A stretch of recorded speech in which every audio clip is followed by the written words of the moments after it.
county police commander is here. The county intelligence officer is here. The county DCI in charge is here. And the heads of the other security formations here, including Kenya Prison Service and SIPU. So we are all here this morning and afternoon just to look at the situation of our security in this county.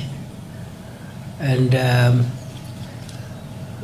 we wanted to sit together and review our operational and strategic interventions to make sure that we strengthen our security in the county.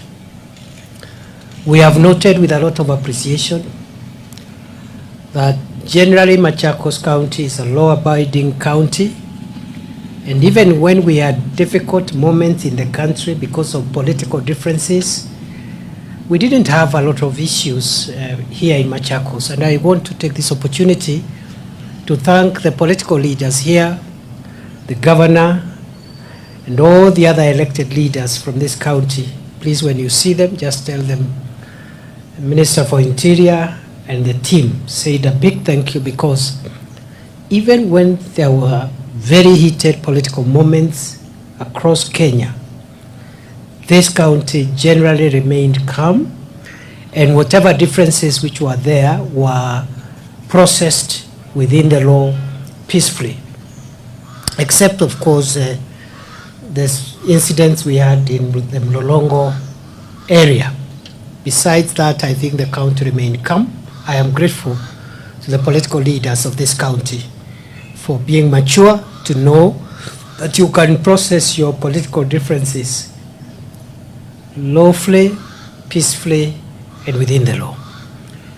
I must also thank my colleagues, both those who are here with me and those who are not here with me, at all levels and ranks, all security officers working in this county from all the agencies, including GAO, the National Police Service, including the Kenya Police Service, the Administration Police Service, the DCI, and the NIS, and all the other agencies that are represented here in Machakos for doing a good job.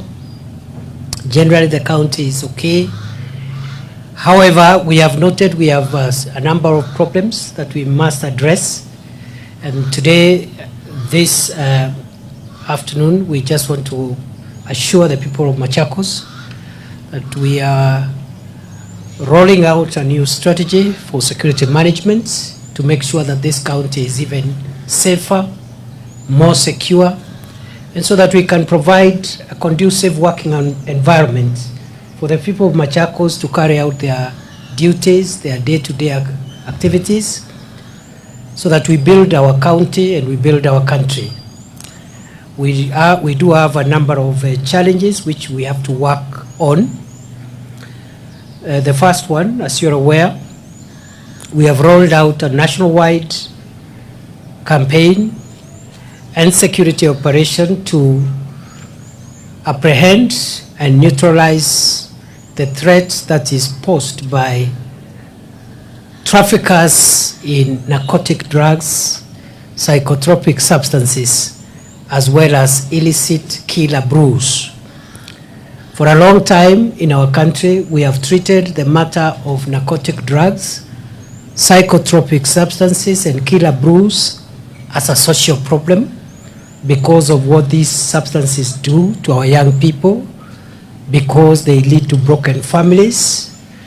For a long time also, we have treated these substances as affecting our economy, because many of our people who are productive, instead of spending the day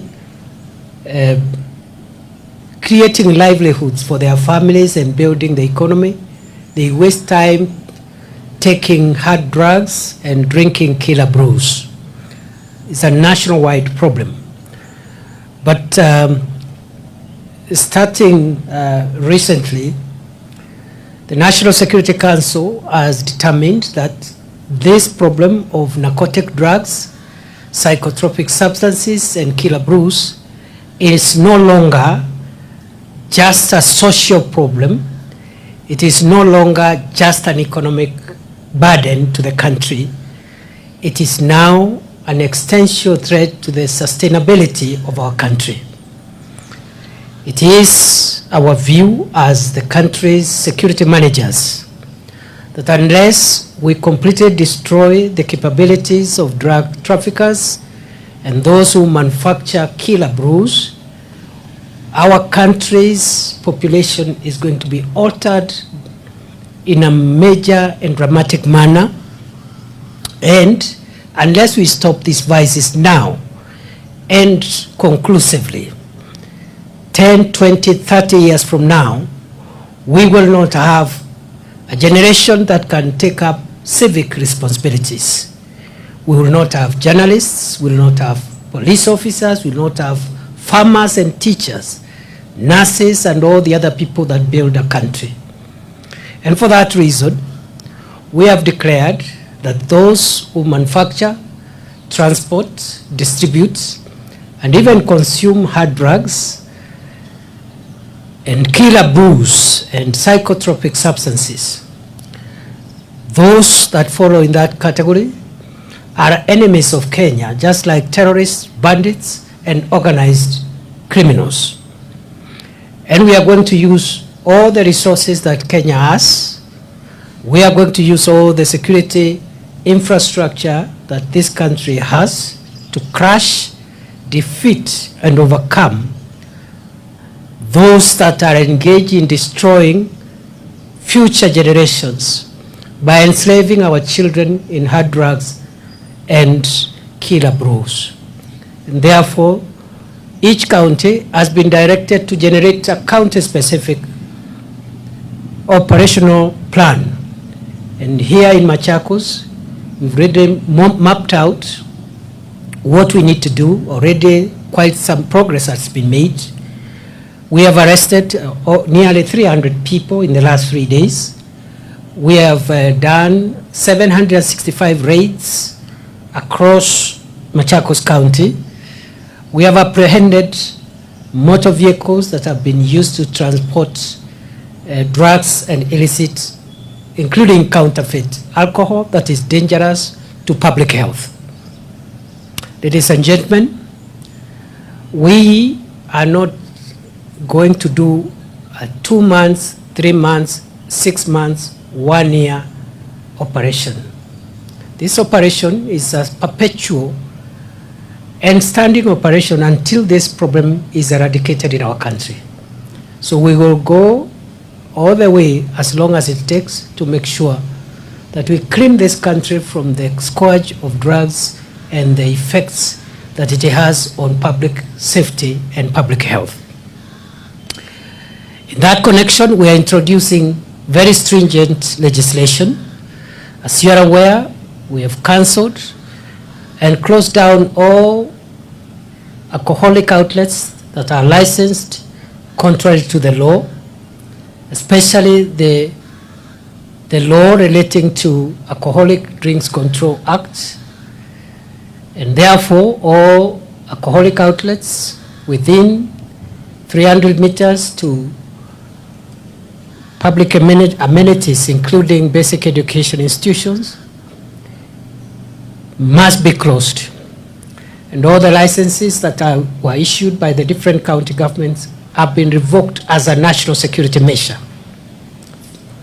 Secondly, we are going to introduce new laws. These laws will categorize those who manufacture, sell, distribute, and consume hard drugs, psychotropic substances, and illicit killer brews. We categorize them as dangerous criminals, and we will be prosecuting them using the most punitive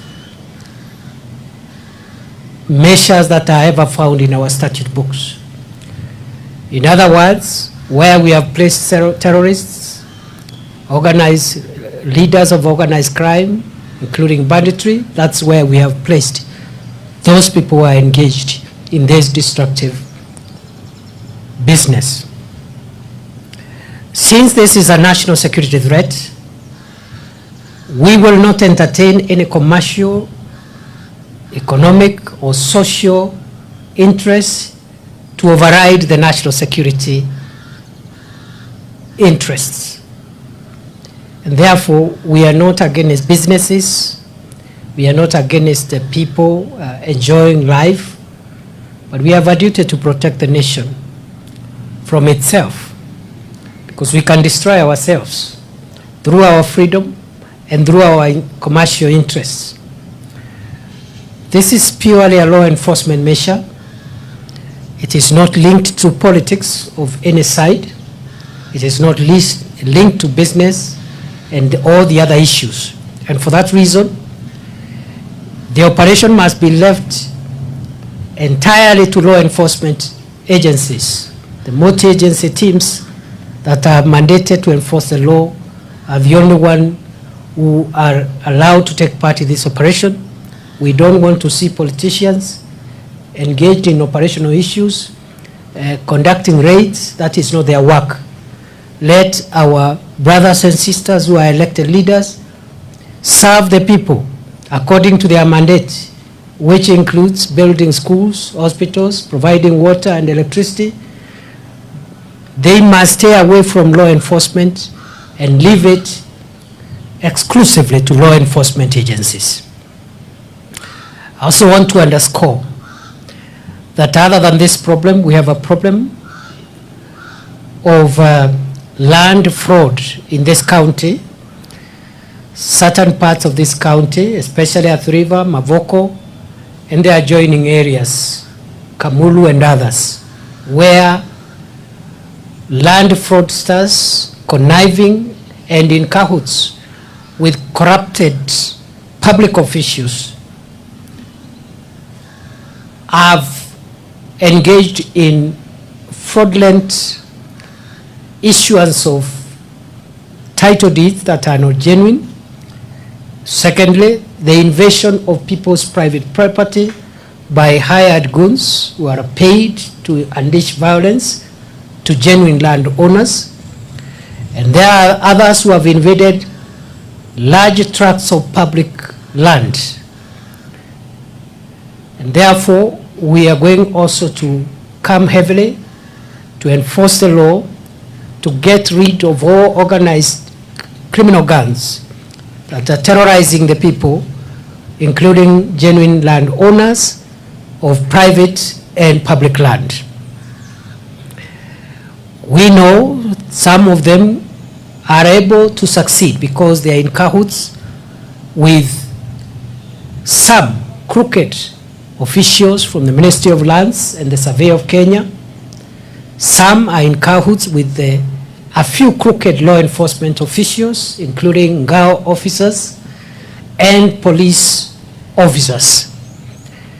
And therefore, we will categorize all the culprits, the land grabbers, the organized criminal gangs, the corrupted public officials, and the corrupted law enforcement officials. Will categorize them as one. They are all criminals, and we will get rid of these criminals in the shortest time possible. We have a challenge of the transportation of aliens through this county, especially from the Kitui-Machakos highway, but also other smaller routes in between Tala, Machakos, and some of these aliens pose a threat to our national security. And therefore, I have directed our security agencies in this county to upgrade their surveillance and law enforcement along the main highways, that is the Kitui-Machakos highway, the Mombasa-Nairobi highway, the Athi River Namanga highway, but also other smaller routes in between where these criminals are perpetuating their crime. and that also includes the Thika Garissa Highway. It is of concern to us also that a national asset, namely the standard gauge railway, built by the sweat and the money of the people of Kenya, is being vandalized by criminals who are looking for scrap metal to sell to scrap metal dealers. I want to put on notice all scrap metal dealers and those criminals who are destroying the critical infrastructure that is our railway, so that to get a few coins, they must look for something else to do. I have gazetted the standard gauge railway and indeed the entire railway network, together with other critical infrastructures like the Thwake Dam, Sasumwa Dam, Dakaine Dam, all the major electric supply cables and pylons. I have categorized all that critical infrastructure, including the oil pipeline, to come now under the protection of the Protected Areas Act, which is the most severe legislation. And any person, therefore, who is found without reason in or within the premises of the standard gauge railway or the other critical infrastructure which I have mentioned, including critical electric supply lines, critical water reservoirs serving large amounts of people with water, power, and transportation. Any person found within those premises without any reasonable cause will be dealt with in accordance with the Protected Areas Act, Cap 204 of the laws of Kenya. That law empowers law enforcement officers to use force to remove people from those facilities. And it's a summary procedure that is applied there. There is no room for discussions and no other. It's the same law that protects all the other highly sensitive security installations, including the State House. So it's not a joke. Wale watoto na vijana wanaenda kutafuta chuma pale kwa reli ya kuuza. Sheria imetumika sasa, ambayo ni sheria ya sehemu ambazo zimepewa ulinzi mkali na maafisa wetu wa polisi na wale wengine ambao wanasimamia sehemu hizo wako na ruhusa wa kisheria kutumia nguvu kuondoa watu wale, kwa sababu wewe ukiwa mwizi wa chuma, wewe ukiwa mwizi wa scrap metal, unafikiri unaiba ile chuma ama unaiba ile bolt ama ile nut ndio upewe shilingi 200, lakini vile unavyofanya pale ni kuhatarisha maisha ya Wakenya wale ambao wanatumia gari ya moshi, kwa sababu ukihitilafiana na ule muundo msingi wa reli, kuna uwezekano wa ile reli kuanguka. Na unajua reli inabeba watu wengi na vifaa vingi vya dhamani. Kwa hivyo hakuna tofauti ya mwenye anahitilafiana na usalama wa reli na magaidi wa Al-Shabaab na wale magaidi wengine sugu. So the SGR, the railway network, critical water reservoirs, critical electricity pylons are now not only protected by our critical infrastructure police unit SIPU and the water protection unit of our National Police Service, but also they are now protected under the Protected Areas Act. Na kwa ufupi, hiyo sheria ni kali. Tafadhali watoto watoke huko. Kama uko na ndugu ama rafiki unajua anaendanga kutafuta pale, atoke pale. Kwa sababu hiyo sheria hakuna maswali, hakuna procedure. Ukipatikana pale na wewe sio engineer, hujatumwa hapo na Kenya Railways ama kutengeneza dam fulani hapo, you are not an engineer, tunakusafirisha unaenda kwa shetani direct. So that is how serious it is. Hakuna procedure sijui ya nini sijui because that law is extremely, it's one of the laws that allow us to move fast to neutralize a threat. And you know, some of these threats, even bad people, the enemies of Kenya, if we don't become very vigilant, can come and hurt us using our critical infrastructure. So I've directed the county security team on the Machakos side to be very vigilant and support the railway police unit to support our SGR and other critical infrastructure. I've just come from Makueni and I've passed the same message. I think the longest part of SGR is in Makueni County, 248 kilometers. Again, the teams in Taita Taveta and the other counties all the way to Mombasa must support the SGR as our critical infrastructure and the other critical infrastructure we have. Kwa hivyo mimi sitaki kuongea kuzidi hapo. Hapa Masaku na Makueni kuna shida kidogo, kuna wazee wengine na vijana wanaume watu wazima wanaenda kusumbuana na watoto wa shule. Na sheria imekataa mtu mzima kuenda kusumbua kimapenzi mtoto ambaye hajahitimu miaka. Pia nimeambia wenzangu wakuwe wakali kwa wale watu wazima wanaharibia watoto maisha yao. Wengine nafikiri ni hiyo bangi na miadarati, wanaharibu hata watoto ambao wako na uhusiano nao wa kifamilia. Mambo ambayo yalikataliwa mpaka na shetani. Unaona mtu mzima ile mambo anafanya ni ile hata shetani mwenyewe hawezi fanya. Sumbua watoto wa shule, kulala na mtoto ambaye ni mtoto yako, mtoto ya ndugu yako. Hii mambo imekataliwa katika sheria ya Kenya na hata sheria ya mbinguni imekataa hii maneno. So wanaume wa Machakos mkiwaona mwambie mtu atafute mtu mzima ako na ID na mtu ambaye si mwanafunzi, amefikisha miaka na ametoka shule. Kama ako shule ni huko university, huyo ni mtu mzima.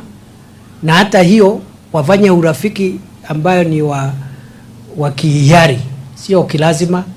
Tena ikiingia lazima inakuwa offense, inaitwa rape.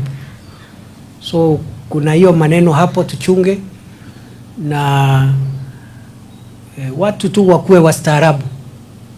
We should be an organized, respectable society, a community that has morals, that has people who know the boundaries. Watu wazima wakifanya mambo yao, sisi hatuulizi, bora sio ya lazima. Lakini maneno ya watoto hapana. Watoto wote waende shule, lazima. All children must be in school. And they must be protected from violence, including violence from their own family members who are using that advantage to harm our children. That is the biggest resource we have as a nation. They are the people who will take over this country and run it when all of us who are standing here will be gone. So, ni hayo tu kwa sasa. It's good to be here in Machakos. Na mimi nitarudi hapa tena kwa sababu hii